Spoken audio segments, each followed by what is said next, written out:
Rikala semanten Rama dawuh dumateng kula sepados ngawat-awati utawi tuturi dhateng Kamas Pangeran Tejaning Rat.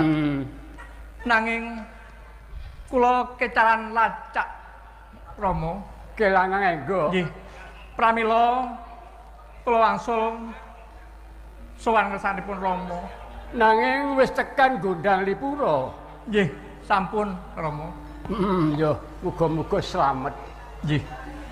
Bisa ngelakoni paukuman saka ing ratu Kakang Danupaya. Injih dawuh. Kahanan kraton piye?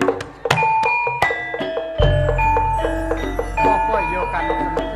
Oh ngatur injih. Dadi aja nganti enggah.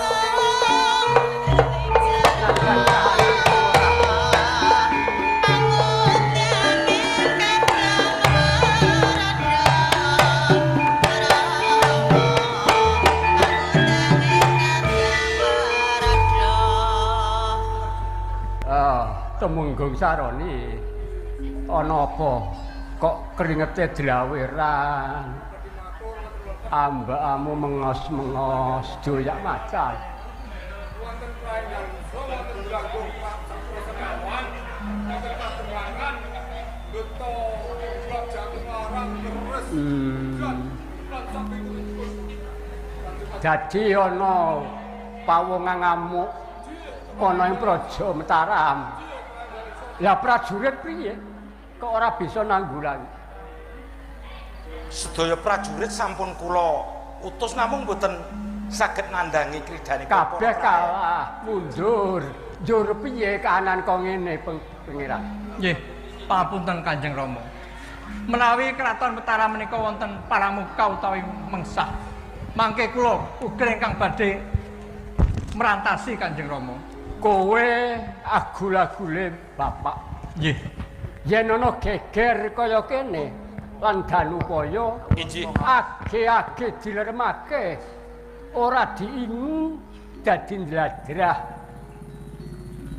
Mataram busah baseh yen kowe ora bisa njaga Praja Mataram. Njur sapa sing jek sisa? Kowe Jati Ngarang. Tumbake dadi wong akeh banget prajurit tak pratondang. Ora ana sing bisa nanggulangi. Wah.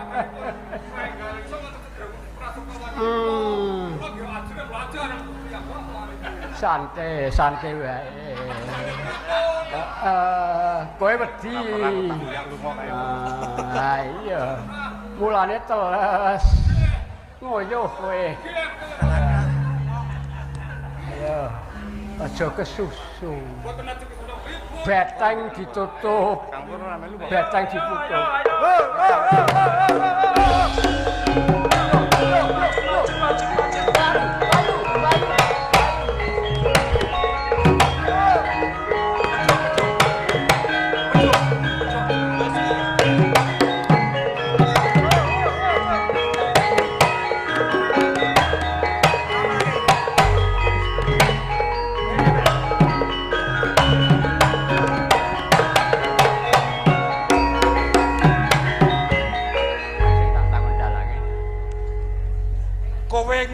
Wadyabala segelar sepapan karmu piye?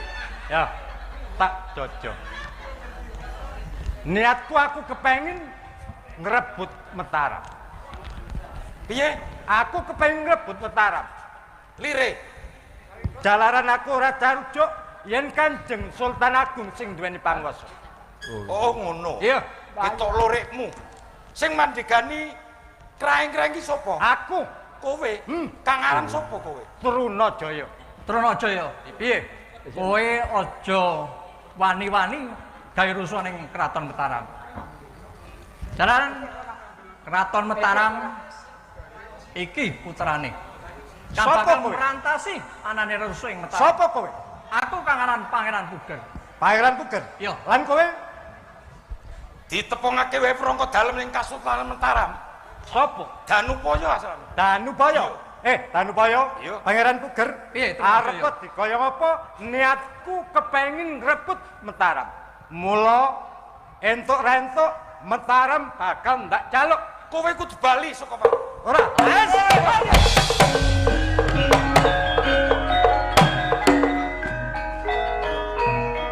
Ayo.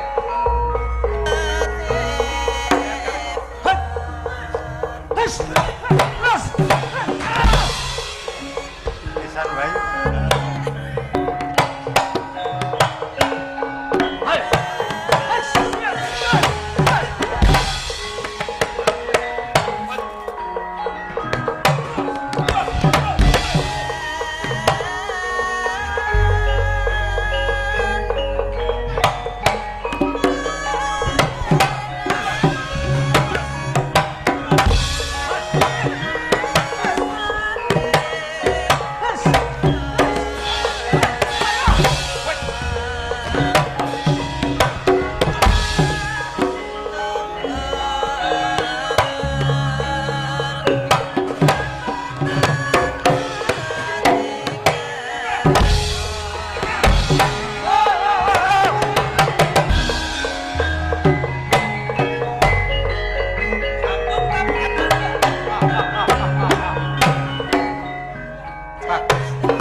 Kenapa?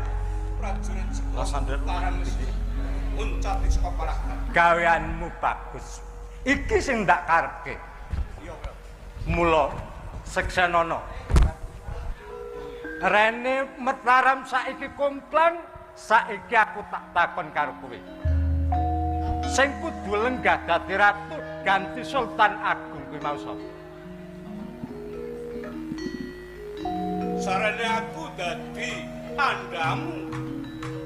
Luwe becik ya Kakang Punajaya wae sing jeneng Nali. Umpama aku sing dadi lenggah dadi ratu kowe Sarjo. Sarjo. Kowe cocok. Kowe cocok. Sarjo. Cocok. Saiki ngono. Arane aku yen janji umpama aku mukti kowe bakal ndak jak mukti. Mula umpama aku ing mengkone jumeneng ratu kowe arep njaluk Nopo ten iki Terserah panjenengan. temen ae sik. Sik metu meneh ra. Monggo nggih. Pun. Prajurit turun. Kowe Aku jaluk tenggung. kowe tumenggung. Yen kowe Senopati. Kowe prajurit. Ya, gampang. Perkara muktimu aku sing tanggung jawab. Keluargamu sak mengkone bakal ngayomi karo anak-anake, bakal dadi wong sing ayem, keluargamu tentrem. Mulya kowe bakal urip. Mula Seksenono. Rene Mataram saiki kumplang, mula ing wektu dina iki aku bakal lenggah dampar ana ing Mataram jejuluk Maduretna.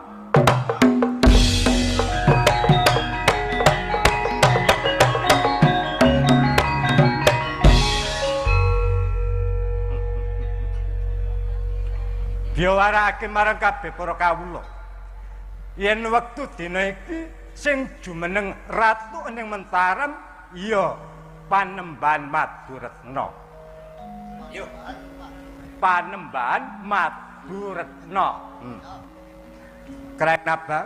Rene kowe mau ing samengkone ndak angkat dadi patih, saiki ayo awake dhewe kono ing Panduga ngiras panut kanggo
menika sampun dugi tipe sing kilen wewengkon Tegal.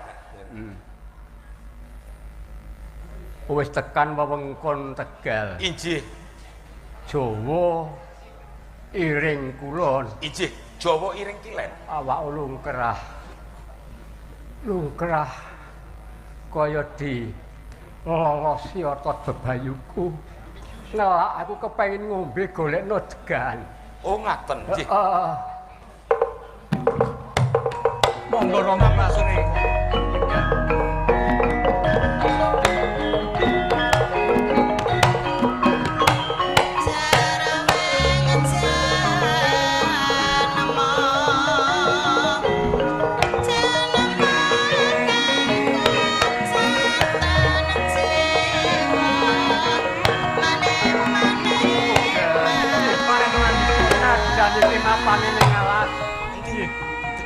Siaga ngati-ati yo.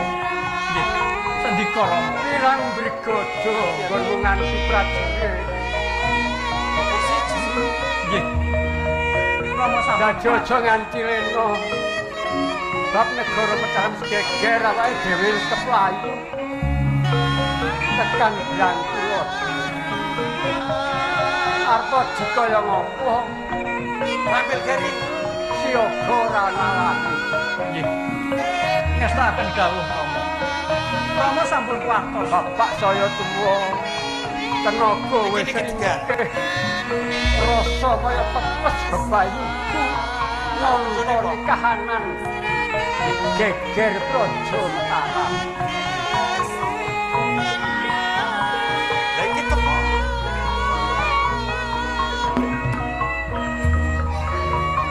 Iki degan iki. Marane Kae sing golek degan mbok kon golek nggone men. Men bakul degan iki wonge ngarep. Kulaturi ngerantos kemawon Kanjeng Rama.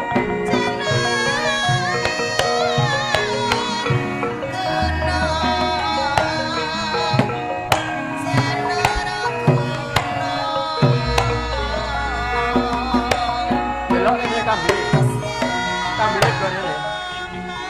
menika anggen kawula dipun utus pados klapa kangge jampining sayap panjenengan Kanjeng. Yen tak sawang kok kambile wis tuwa. Kambile wis tuwa garing. Ora enak banyune. Nggih dicobuke mawon. Coba.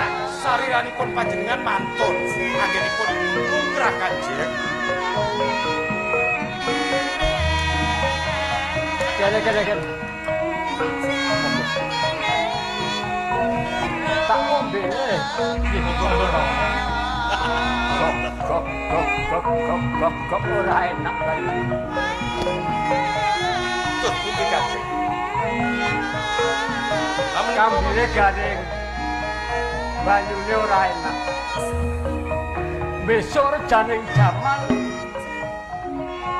kene tak jenengke Desa Kala Paking. Ndika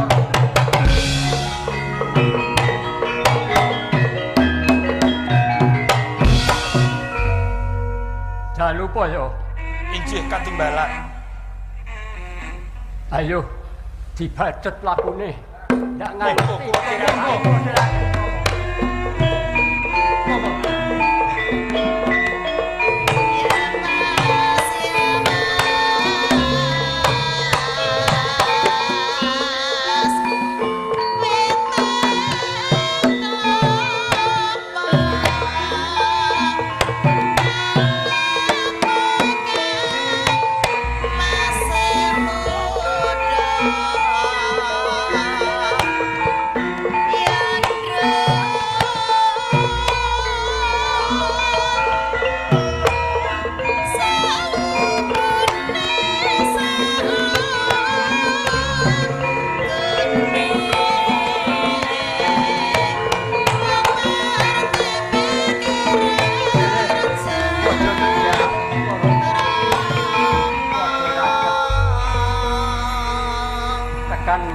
Dalupaya menika sampun ketingal badhe dumugi wewengkon Mataram Kanjeng. malah saya ngangsek para brandal ingkang dipun pandhegani dening Trunajaya. Prajurit sing oyak tekan Mataram. Inggih. Iki awake dhewe sing mlaku tekan ndi? Dugi pundi menika, Paman? Kayane kok Tegal piye? Inggih sampun dugi Tegal. Oh, nang Tegal. Doklalan kowe.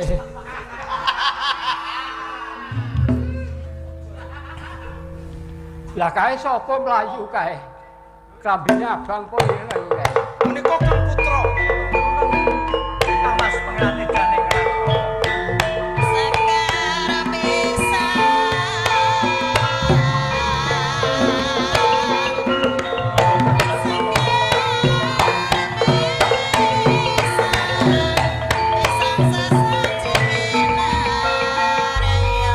Kowe kok balik meneh. Tejane kerat, ha? Anu Rama. Kula kemutan mawon kalian Rama. Kowe iki tak hukum tak kundara. Ana ing alas Gondang Lipura. Kok clengus temen kowe cah nom? Kula tansah kemutan kasumbanganipun Kanjeng Rama. Galingan Bapak. Neng lakonmu elek. Iya. Ya wis, nek kowe melu bapak setya karo bapak, aku ngelak golekno degan. Menika kula sampun kula betak. Gawa Nggih. tuku gone min. Nggih, Pak. Monggo, Rom. Kene. Lho.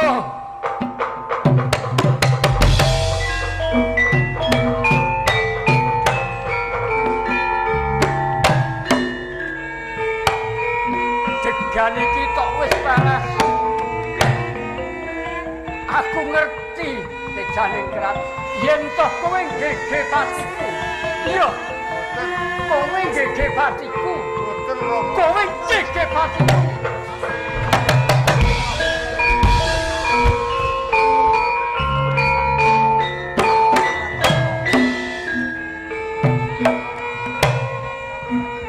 Kanjeng Sunan. Kang Sareh. Ingkang sare panjenengan. Kang Putra piyambak. Dile wonten lepat Yes. Kaya wong jaimat jaimat. Kula pijendi nggih Rama. Kowe minggat. Ora usah melu bapak. Aku ngerti yen kegedoan ngono. Kowe gege wangsa, gege patine bapak. Ora tremut, Rama. Kowe anak tak kudang, menika Kang Putra tak piyambak. ganggang. Supaya besok jumeneng ratu. Neng kowe malah ngengsarake. Yo, yo, yo, tau bene sekali. Boten wonten yang kula badhe panjenengan. Aku ora percaya karo pikiran korene degane tak ombe. Aku ngerti kok. Sediamu aku ngerti. Boten apa-apa. Tak ombe de.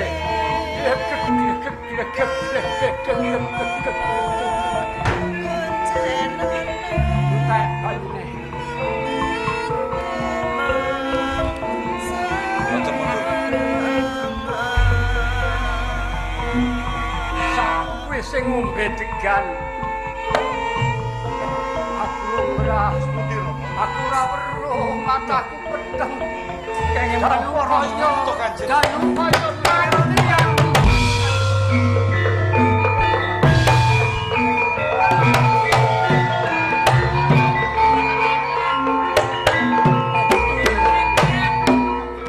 monggo-monggo. Ratu lenggah. Iki lemes, Kula pijendi nggih Rama. iki nyawane nang udel. Ampun kebuka pekat. Sesi ana nyawane apa ora. Iki ati-ataken Kanjeng Rama. Dijenengno besok kene sak jenengke Tegalarum.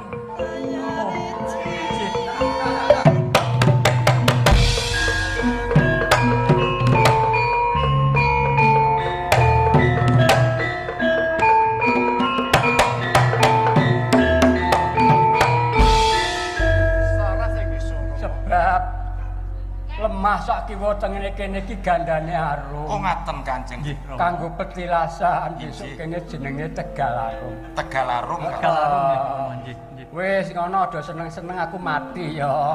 Ha, yen mati temenan. Piye mati aku piye? Ampun. Iki Piye ada mati aku.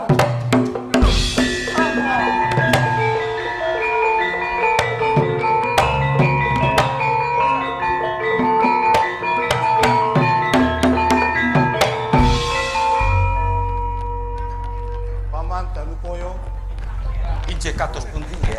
Rama sampun sedo. Mbok dipurupi sak putihipun. Nggih, menika sampun kewajiban kula pinangka wrangka dalem wonten ing Wiwit dinten kasopanan. menika dampar badhe kula nggahi. Kula ngangge Nggih, gelar Kak Mas. Sunan Amangkurat Amral. Nggih, maksudnya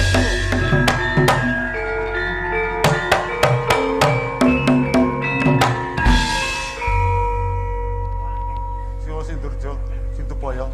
injih Sumene sawetawis kula badhe nata kawula ing Mataram. nyuwun tambahing pangestu medal pasilan. Monggo, Kak Mas.